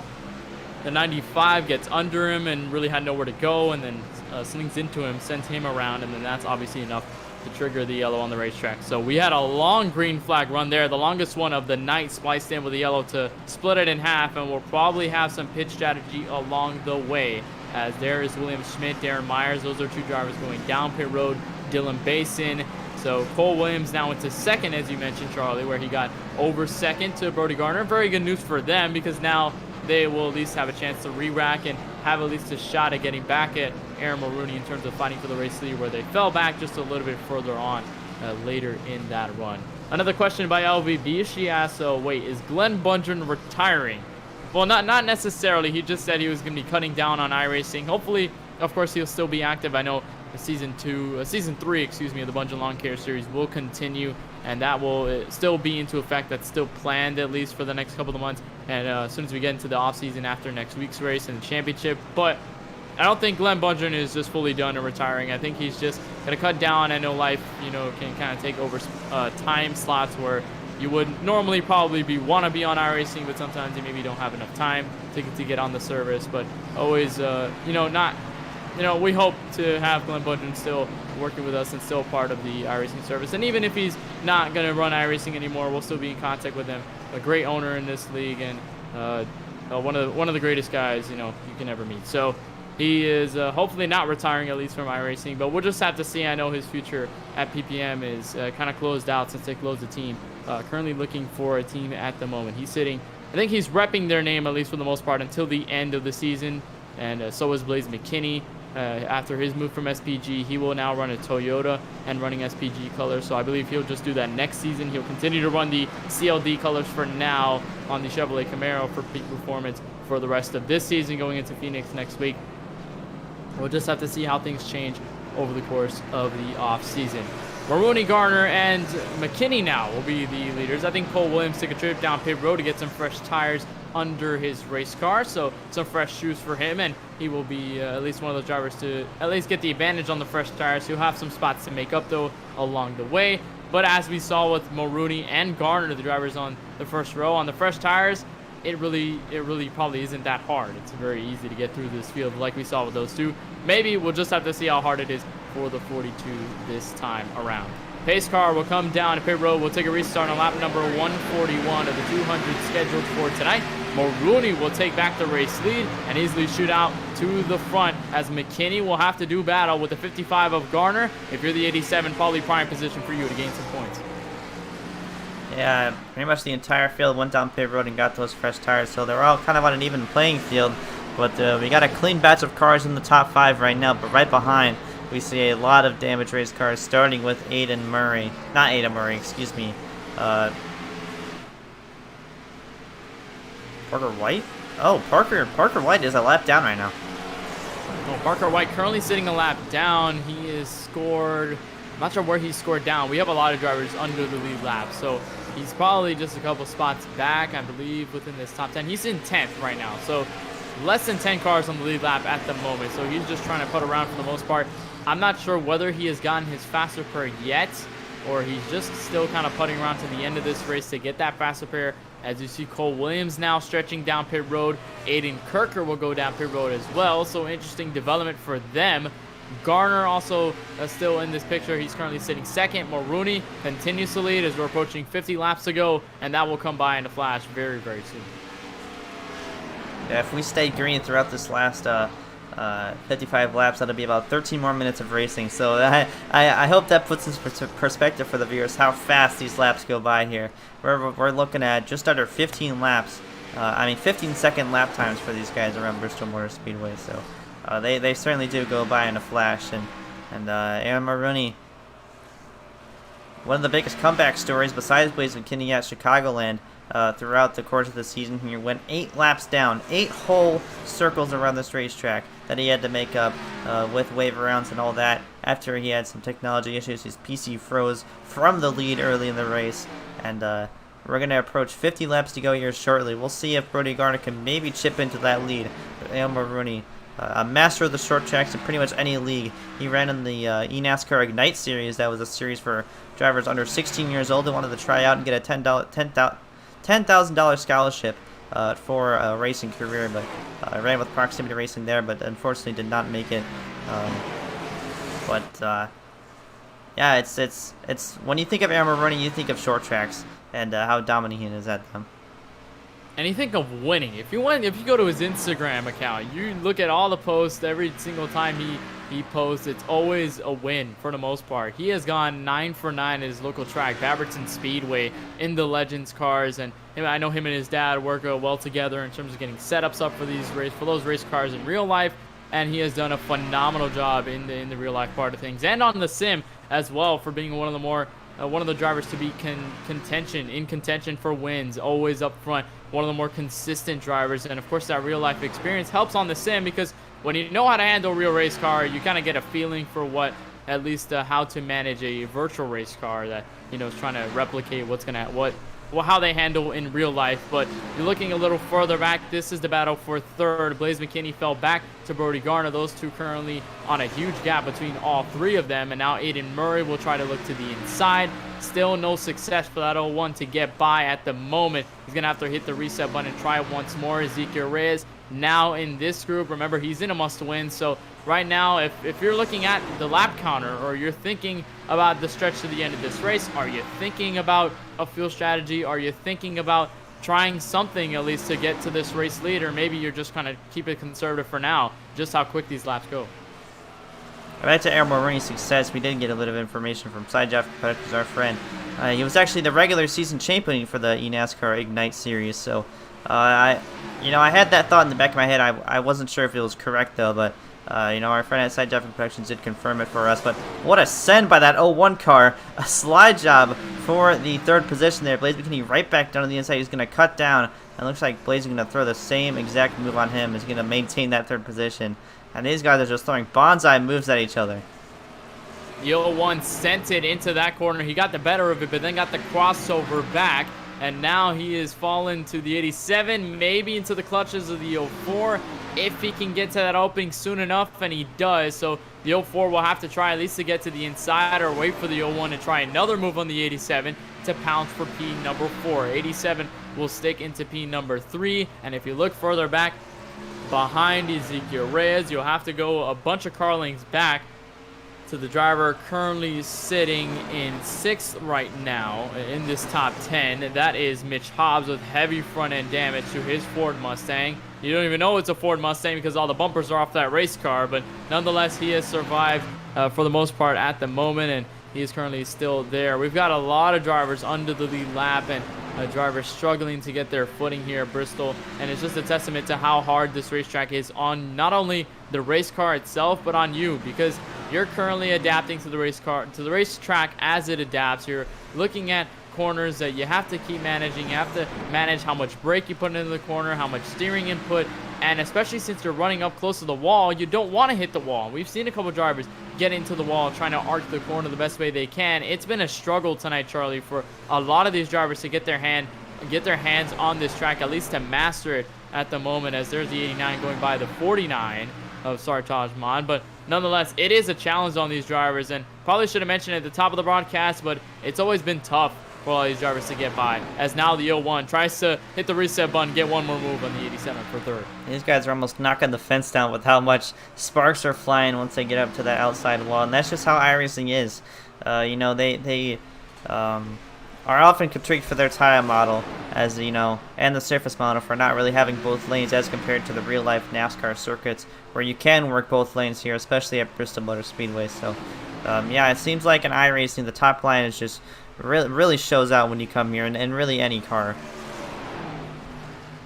So this continues to be the battle. Those third, fourth, and fifth, all of them seem to be the closest drivers on the racetrack as Mulrooney continues to lead. We have we're getting to 30 laps to go in this race. I believe just now 34 laps to go at the stripes, so we'll have a little bit of ways to go. You mentioned 13 minutes if we went all the way green flag through, so we'll see how quick it takes for Mulrooney to get around this racetrack unless a yellow comes out. We have been known in this series at least for late yellows, green, white, checkered, so that's definitely not out of the picture, especially when we get a long green flag run. Whenever we get that long green flag run, it's kind of a looming feeling like, oh boy, we're probably going to get a yellow somewhere. We might have some drivers. Oh, man. Yeah, and that, as soon as I say that, we do. Lap 169, this time with Glenn Bundren in the 37 around under the apron on the racetrack. That's just unlucky timing. Wow, that was probably like a prediction there, I think. Well, we'll take a replay there. That was kind of out of the cards. I've never thought I would just say it and it would happen right there. Well, actually scratch that, because I remember at Talladega talking about Mark Love in the top 10 and running good racing, and then he ends up getting into a wreck that wasn't his fault, obviously. This was a very bizarre wreck. He gets into Cole Williams going back down the racetrack, but not sure what happened here. Also, Mitch Hobbs got into a wreck there, but I think it was just... Actually, I think the 89 got back up the racetrack, and then you really just can't see him at the moment. I think he just disappears right... No, actually. Yeah, he does. So he gets into the 37, who probably didn't even know he was there, and then gets into him, goes up into the outside wall, comes back down the track. Cole Williams gets a piece of that. He had nowhere to go. Glenn Bundren goes down into the apron. But meanwhile, we have leaders down pit road, including currently drivers sitting P1, Aaron Mulrooney, McKinney, Aiden Murray, Cole Williams, Brody Garner, all the drivers back there now getting service. Going to see the battle off pit road. And Brody Garner looking to come out first. That was close at the line right there. And I believe that was the commitment cone. No, it actually was the first green cone right there. So Aaron Mulrooney, a photo finish to try to make it out of the pit road. But Ezekiel Reyes pit 2 laps ago. I believe he pit before the caution came out. Interesting development there for Ezekiel Reyes. And one of those drivers who had differing strategies on the first tires. Remember, he's in a must-win, so this is probably the strategy you have to take if you're Ezekiel. You have to do this. You have to get up to the front of this field. You have to do whatever you can to get first position, because if you can't beat Aaron Mulrooney on speed, you have to beat him somewhere, one way or another, and one of them could be on the pit strategy. But then again, he's on older tires. Mulrooney and the guys further back on fresher tires.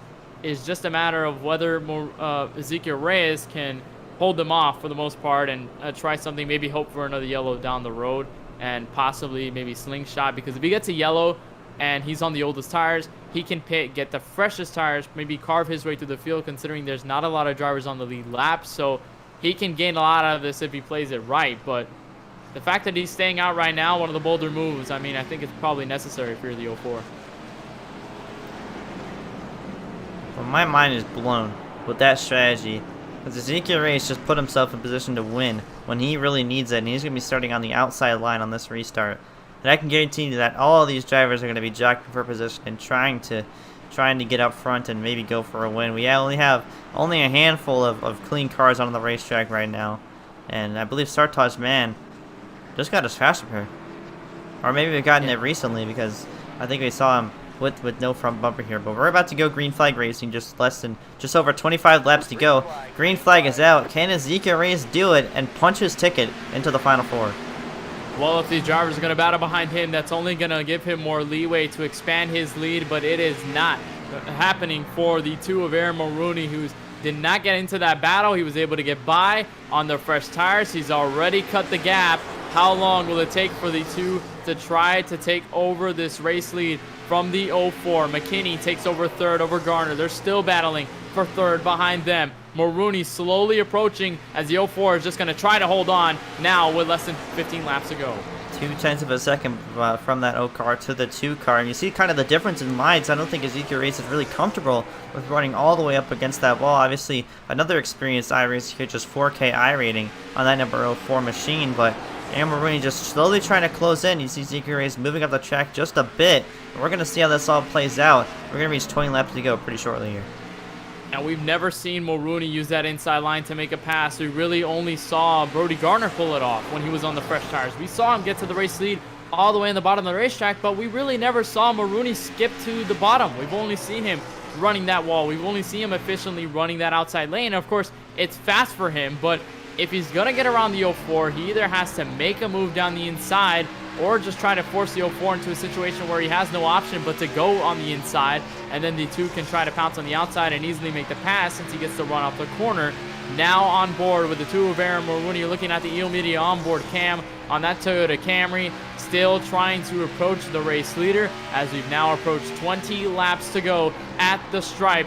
Can Mulrooney get there? He's now at the bumper, maybe making a move now to the inside for the race lead. Trying to get a bumper under him, and Aaron Mulrooney will slide up the racetrack, almost contact to the quarter panel. You see Aaron just tried to get to the inside there and kind of dove it in there. And you saw that back end start to step out. He had to kind of regain his senses and keep that car straight, but he just lost a bit of ground there. Now half a second to from first place to second place. Under 20 laps to go here, and he's going to try to make just a couple more charges back to the front, maybe make a move, and a move we've often seen at Bristol, use that bumper.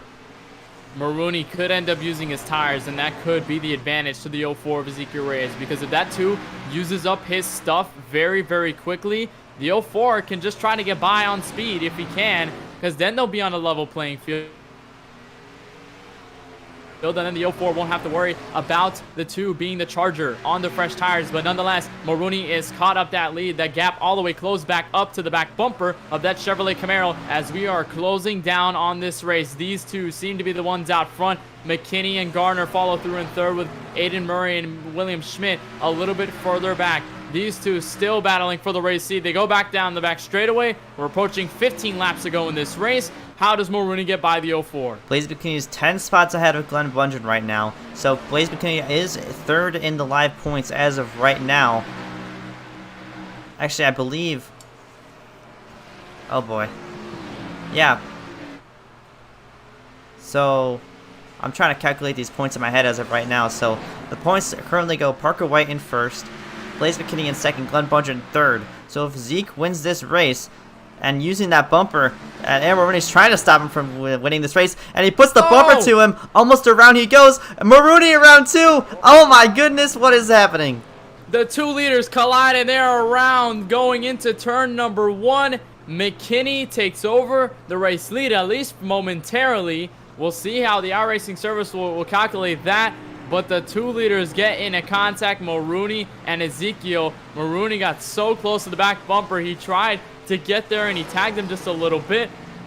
We'll take a replay. This is the cause of the yellow, just right into the 04. Trying to save it back up into the 2. Luckily, no contact to the outside wall, but then Murray gets into him. Also, William Schmidt. So damage to that 2, the number 2 race car. I think Ezekiel escapes with bare minimum any damage. I think some damage to the rear end, but not too much to affect him. Crazy development now as we approach 10 laps remaining in this race. I was kind of sidetracked there because I was trying to calculate the points in my head. Because if Zeke won that race, Glenn Bundren would be out of the championship 4. But this will change everything. And talk about coming in clutch, just like Chicagoland. Blaze McKinney is your race leader right now with an EMR driver of Lane Stevens right behind him. Wow, we really haven't seen Lane Stevens out this entire race. He's been kind of, staying where he has in the back, but at the moment, I think that's prime position now. 10 laps to go. How quickly these laps go by. That 065 is going to have a great running for EMR if he's able to hang on to P2 or maybe even capture a race win if he can get by that 87. But I think that now the story to really watch for is the 04. Where is that going to affect him? How far back is he going to be as now the 065 goes down pit road and the 2 as well? What will the 04 of Ezekiel Reyes do now that he's involved in the yellow? It's not just a yellow outside of his own power. It's a yellow that he was involved in and he's lost spots from. So what does the 04 do at this point to try to get back up front? He's currently sitting 8th at the moment.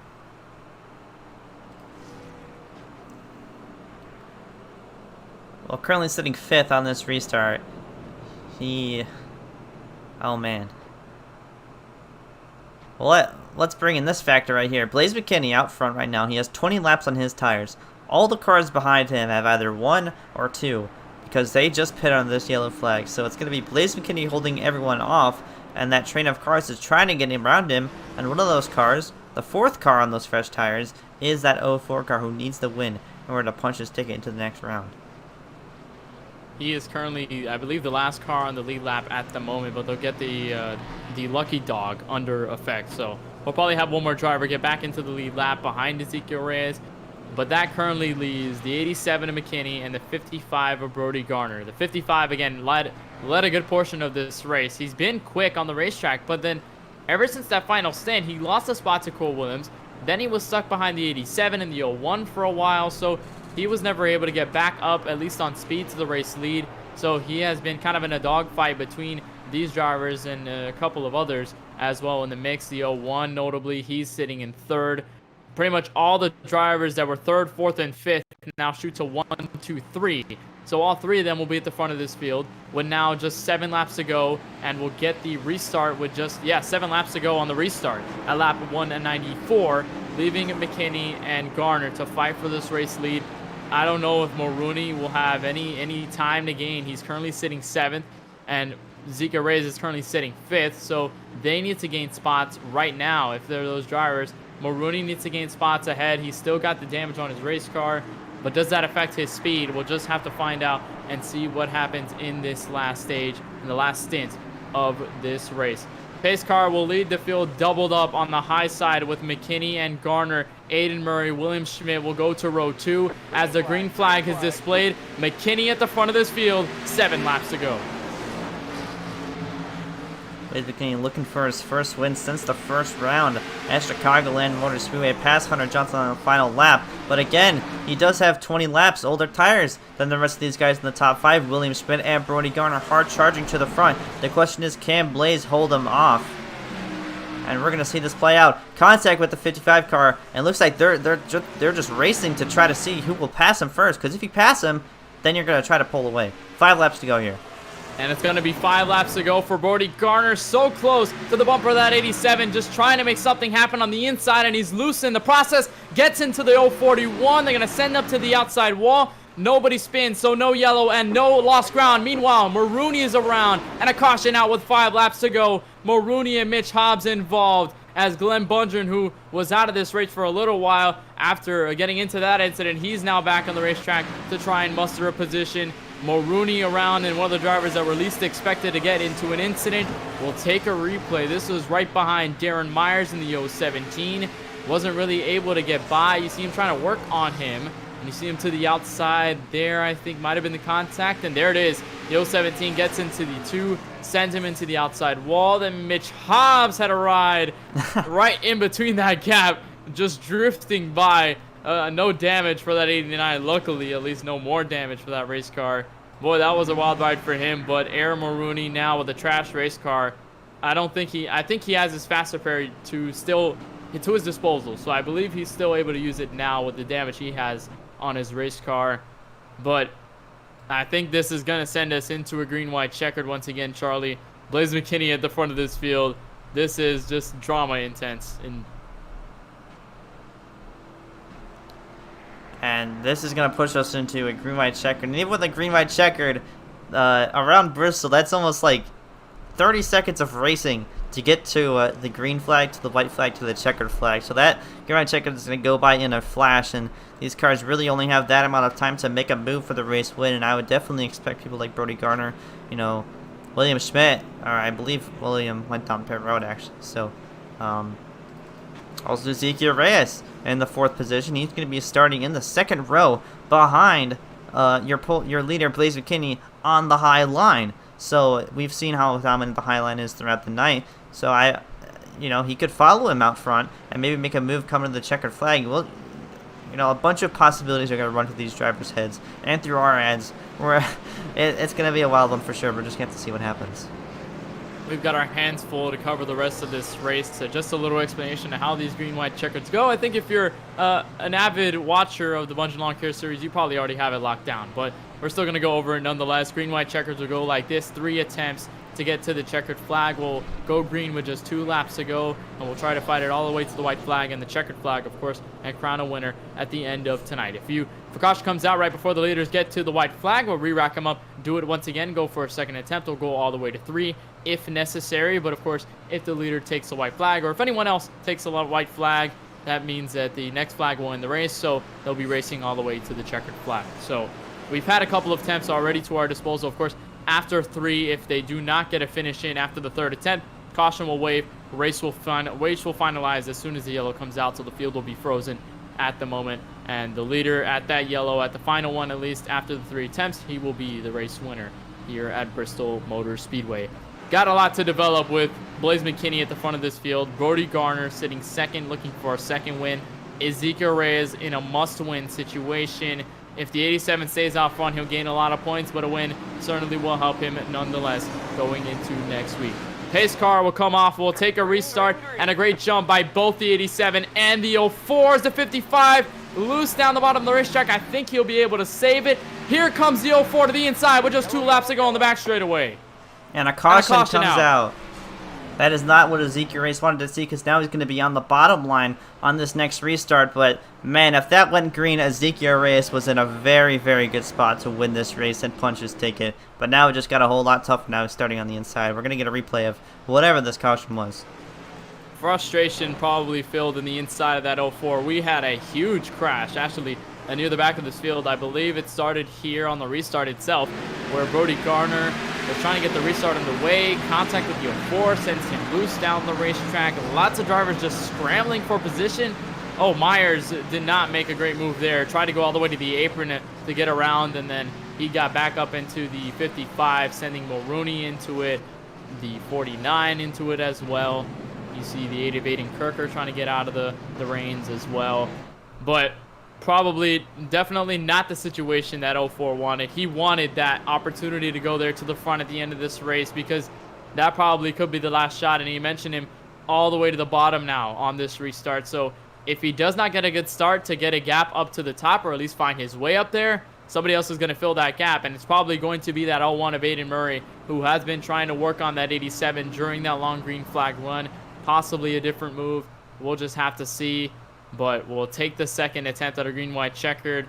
And boy, this is intense, because Blaze McKinney doesn't need this win. He still needs the points, and he's definitely locked in on points at the moment, because he is way far ahead of all the drivers he has to beat. Glenn Bundren, JJ Hill, Keelan Belsha. He's ahead of all of those drivers at the moment. And all those drivers are currently laps down, so he has this at least locked in. Basically, it's clinched on points practically. He's not gonna really lose anything if he finishes maybe 2nd, 3rd, 4th, 5th, a little bit further back on the lead lap. If he's able to stay there, it won't be too much of an effect. It's just a matter of whether he can close it out, get a win. That must feel great going into Phoenix next week. Will set your momentum after that slump that he had the past couple of races, and that 04 right behind him. I mean, that 04 is in a situation where he's got to do everything he can. There's no settling now. There's no weighing back. There's no laying back. There's no conservativeness at all. You have to do this now or never, because if you don't do it, you are facing elimination at the end of the day. And one other thing, since we got that caution within 1 lap of the green flag dropping, we're going to go to a single file restart. Oh, wow. First time we've had that all night. So. Oh, wait. I'm not sure if that's a rule. You can correct me if I'm wrong. Yeah, it has been a rule implemented in this series. I don't think they've used it, at least in this race, for the most part. We've only seen them go double file, but I think we saw them go single file one time. I think they're gonna line up double file, but if they do go single file, this just got a whole lot easier for Zeke. I think they might just be going single file. I don't see... Actually, no, I see somebody doubling up there. That's the 065, so... No, they are doubling up, so they'll be double file, so it'll still be work for the 04 to do, but he just has to pull off something. All he needs is that opening to the outside. He just needs that opening, and he'll be set, because then he just has to focus on catching the 87.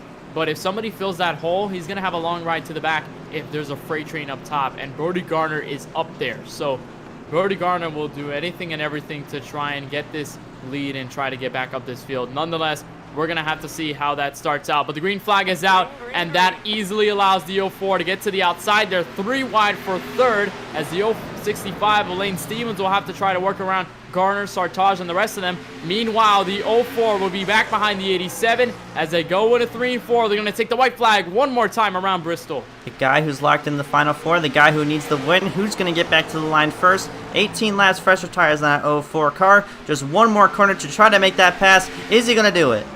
Here he goes. This is the last-ditch effort, but it's not going to be enough. Blaze McKinney will lock himself into the championship 4 and win at Bristol Motor Speedway. His 6th win of the season. Ezekiel Reyes falls just short to second. Heartbreaking effort for that 04. And Blaze McKinney, after that little slump of races and being involved in incidents at both Kansas and Auto Club, finally gets back to victory lane. What a performance and what a finish there. He's going to have all that momentum going into Phoenix next week.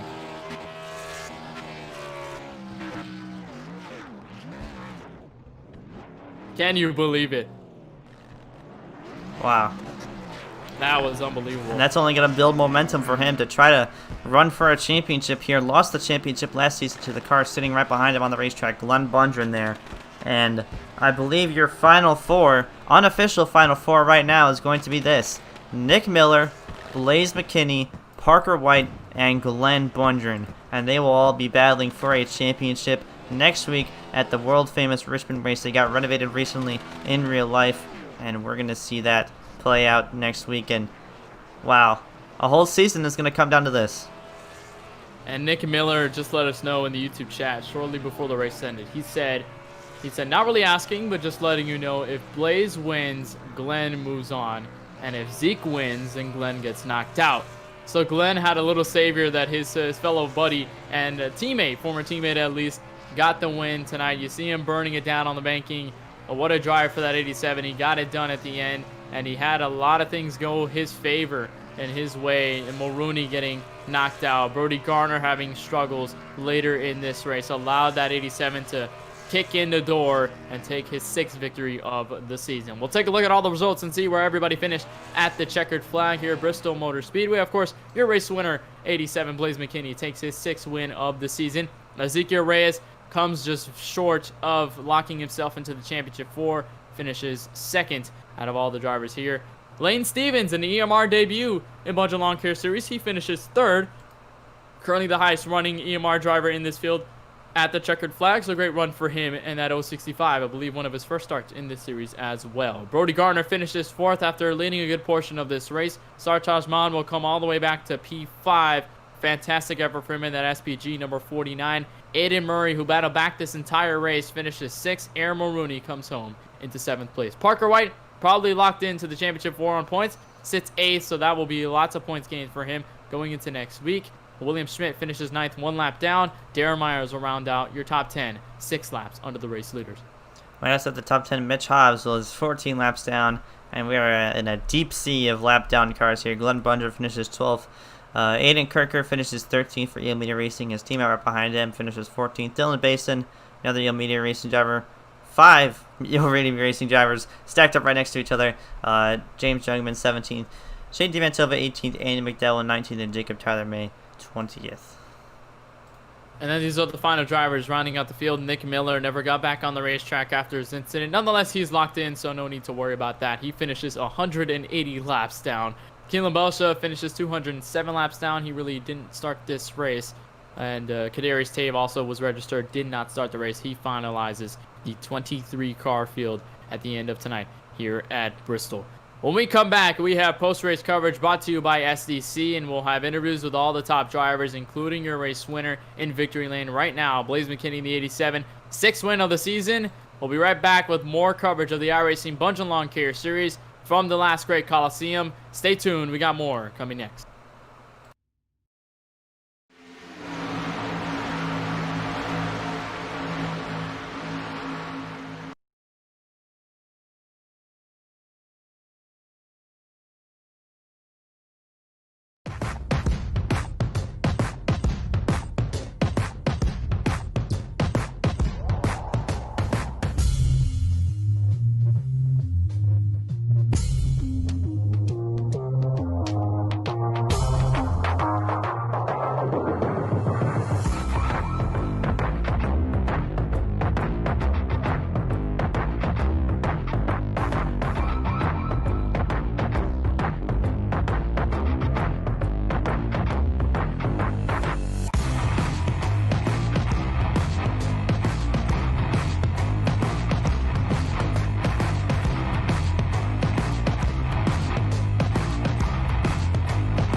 Live from the Bristol Motor Speedway, where we kick off our KBRN post-race coverage brought to you by SDC. It took 200 laps to crown our winner, but nonetheless, it ended up being that 87 on top, taking his 6th win of the season. And we'll bring him in from victory lane at Bristol. Blaze, first of all, welcome to the booth. And we saw you 5 times here before this season, now a 6th time with your back against the wall going into this race. First of all, just tell us how that feels to take a win and lock yourself into the championship title race next week.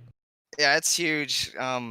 We've had a lot of bad weeks lately. I haven't finished in the top 10 in I think 4 weeks since I don't even know when. I can't even remember. It's been so long. But had a lot of tough races. But it's nice to come in here and win.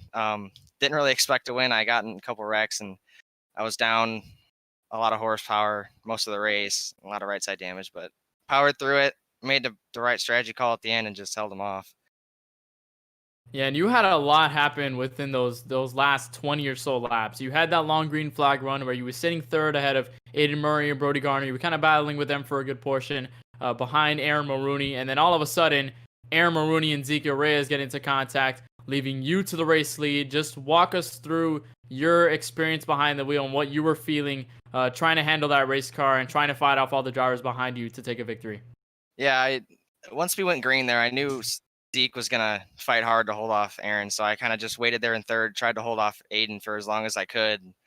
I knew something was going to happen up there. So I just waited and waited, and it finally happened. They wrecked and we made it through. And I thought I was done for when everybody pitted behind me, but still had good enough tires on here to hold them off. And it's huge for momentum too, because next week we're going for the championship, and to come off a win, it'll be huge. Hopefully we can go and win that one too.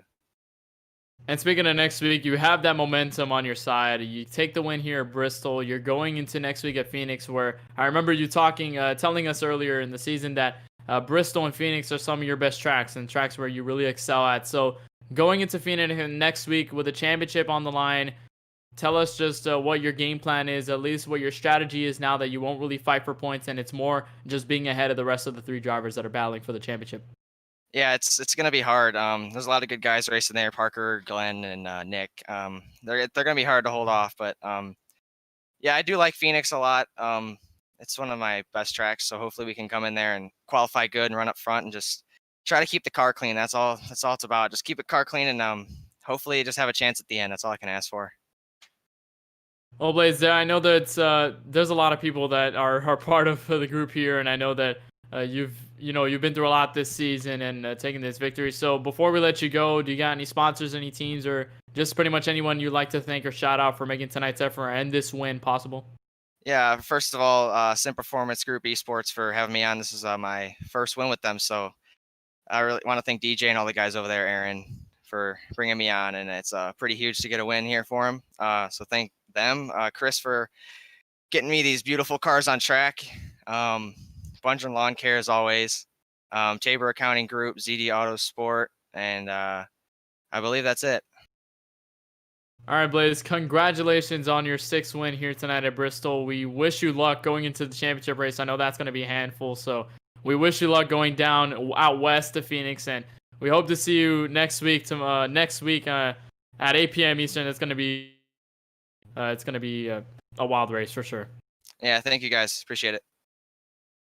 Blaze McKinney out of the booth. He is your winner here at Bristol Motor Speedway. We're going to take a look back at probably one of the biggest storylines going into this race. Ezekiel Reyes finishes just short of the race win and what he needed to get into the championship for. Charlie is trackside with the 04. Yep. Well, you were in a must-win situation throughout this round here, and you came up just short in second place, and I'll get to that finish in a moment and what you could have done, but just as a whole, how did that race go for you? I don't know. It was pretty unpredictable. Once we took the green, I just went in a bit blind since I didn't get a lot of practice in, but we went as is, just trying to find the feel of the car. And we were dropping like flies. I hit the wall multiple times. Actually had I think the most incidents that race, just hitting the wall and such like that. But overall, the race went fine. There was this one yellow, though, that really caught me off guard. I think the leaders were trying to catch the pace car, and instead of hitting pit road, they caught up to the pace car. I was the only one who hit pit road, and I shuffled out as the leader. So I took advantage of that and was in front of Aaron until things obviously went wrong and sort of went downhill from there. But I semi-rebounded, and I got myself up right next to Blaze. But the way Bristol works around here, track position means a lot, especially on restarts, and unfortunately we just didn't capitalize on it. Yeah, and coming up just short, second place finish. Just that ticket to the Final Four is sitting right in front of you, crossing the line. But I have to ask, what could have gone differently for you, and what could you have done differently to score a Final Four spot and pass Blaze McKinney for the win? Don't know. Could have dumped him, but my instinct said no. Everybody was just DMing me and talking to me like, you said, oh, we should have dumped Blaze. But for me, even though I'm a very chaotic person, I'm just not that. I just don't want to dump people for wins. I feel horrible about it, and it'll haunt me forever. So I'm just not that kind of person. So I'll just resort back to what I said earlier. Track position means a lot, and unfortunately, as I said, just couldn't capitalize on it. And walking home second, yet again, reminiscent of Homestead. All right, well, Zeke, we want to thank you coming out here and racing with us in the iRacing Bundren Lawn Care Series. Had a very good run throughout the latter half of the season and just came up short, not being able to get a spot in the Final Four. So thank you so much for coming out here and racing with us. But before we send you off and see you at Phoenix next week, do you have any teams or anyone that you'd like to give a shout-out to for making tonight's second place ever happen? I'd like to shout out Nick Miller for just being Nick Miller. Also, Andy McDowell for being Andy McDowell. Also like to shout out, my whole team for KBueno Motorsports. just couldn't get it done. I'm at a loss for words because Blaze was down on power. It's bizarre how I just didn't catch up to him. I just don't know what to say. We'll go into Phoenix and get a win there, I guess. All right, well, we'll see you there, and we wish you the best of luck, man. Thank you. You have a nice day. Ezekiel Reyes, again, just short of scoring his spot into the Final Four. A disappointing finish. It hurts seeing that ticket right in front of your hands and it just slipping away and crossing the line just before you do. So, yeah, he'll finish second here, and probably someone who's pretty happy to finish where he's at. Lane Stevens for Elimination Racing finishing third. Kenneth is trackside with the interview. And Lane, first start with Eel Media Racing comes with a third place podium finish. You had a lot to claw through, especially you and your teammates. A lot of things going on here at Bristol tonight, but just tell us what was that factor at the end that really got you that position, and really how you feel pretty much capturing a third place finish with your on your team in their debut race. Yeah, I just had to be patient most of the race and save tires, and one time I went a lap down, I missed the pit a little bit, and I was just patient for the rest of the race. And then in the last restart, I started on top, and then basically just was super aggressive those last 2 laps.